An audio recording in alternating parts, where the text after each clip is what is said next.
Bezrat Hashem, la Gemara dit Chok l'Israël ce matin, Ketubot 110b. Dit la Gemara, Akol ma'alim, vein akol motziim. On fait monter tout le monde, mais on ne fait pas descendre tout le monde. Maï akol ma'alim. Que veut dire on fait monter tout le monde? Par exemple, Eved, Shebarach merabo. Un maître que son esclave se sauvait, et il va en Israël. Mais le maître n'habite pas Eretz Israël. Alors normalement, quelqu'un qui trouve ce Eved, ou qui le voit quelque part, il est obligé d'appeler la police ou appeler son maître. Voilà, j'ai trouvé ton esclave, il est là.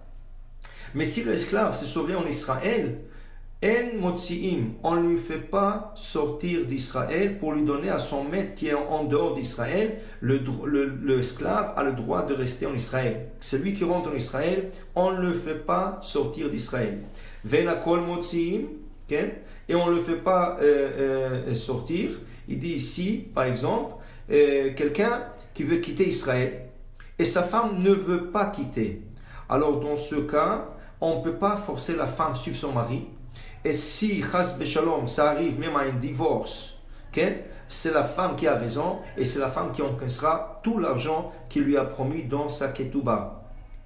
La Gemara ajoute, la Gemara dit aussi, Yeshivat Eretz Israël, la meilleure place c'est s'installer à Jérusalem. C'est sûr, c'est pas tout le monde qui a la chance, mais Eretz Israël c'est Kadosh, c'est quelque chose de très saint, mais Yerushalayim encore plus.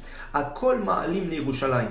Si un couple, le mari, par exemple, on va dire, ils habitent Tel Aviv, Haïfa, Natania, et le mari dit à sa femme, je vais déménager à Jérusalem. Elle lui dit non, mais à Jérusalem, les maisons sont petites, je ne pourrais pas avoir la grande maison comme ici, je ne pourrais pas avoir tout le luxe comme ici. Alors, à Kol Ma'alim, dans ce cas, c'est le mari qui a raison, et il a le droit de forcer sa femme à le suivre pour aller habiter à Jérusalem.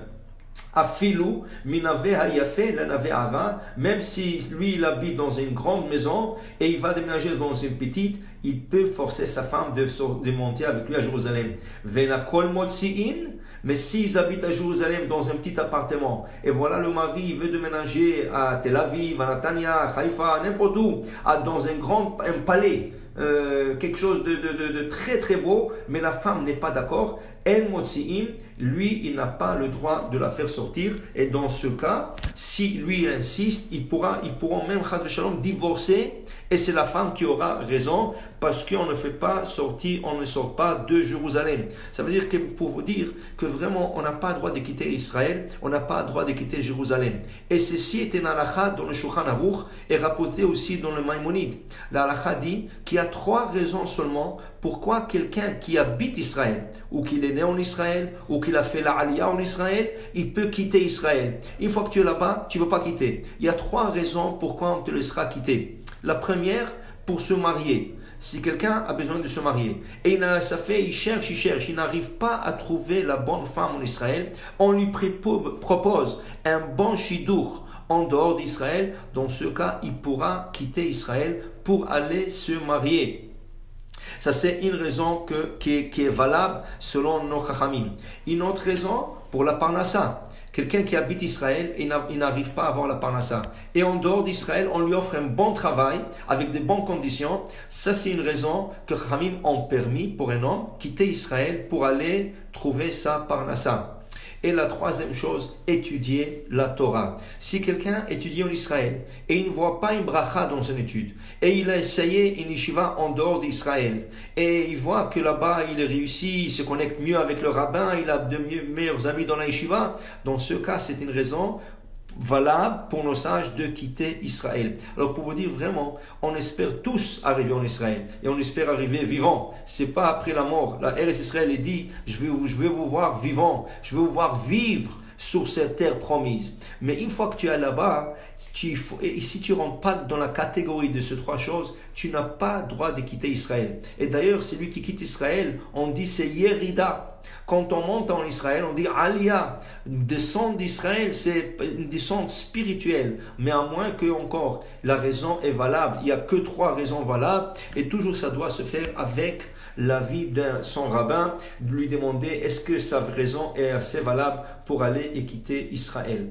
Maintenant, il dit ici une femme et un homme qui veulent faire la aliyah, il faut que la femme et l'homme soient d'accord de le faire. Un homme peut vouloir démonter, mais ce serait toujours bien de demander sa femme. Sachez que il faut que l'homme et la femme soient honnêtes. Qui veut dire, dans la halakha, c'est écrit aussi qu'un homme peut dire à sa femme, je ne peux plus vivre avec toi parce que tu ne mets pas une kissouille roche, tu ne te couvres pas la tête, et la halakha exige qu'une femme se couvre la tête. On ne rentre pas dans la question avec le foulard, avec la perruque, ce n'est pas la question. La question est, une femme doit couvrir sa tête. Aussi, la femme ne pourrait pas faire brachot.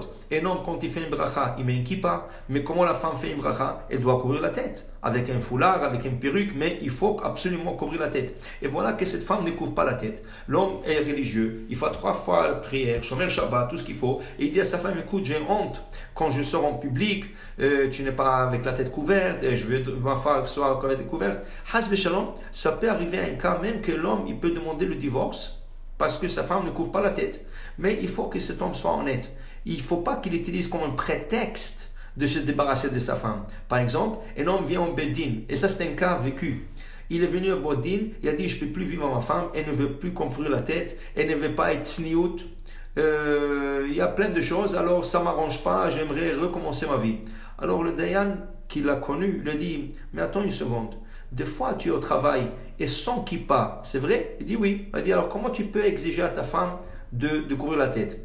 Ça ne veut rien dire, mais pour dire, quand tu es 100%, tu peux demander à ta femme d'être 100%. Mais tu ne veux pas demander à ta femme de faire des choses que toi, tu ne fais pas toi-même. Alors, ce n'est pas une raison pour divorcer sa femme. Et bien, au Hachem, ils ont fait shalom dans le couple et ils sont retournés être ensemble. Mais pour dire que l'homme et la femme devraient toujours faire des choses ensemble et être d'accord, et Bezat Hachem, bâtir un foyer kasher, Veneman, Israël. Amen.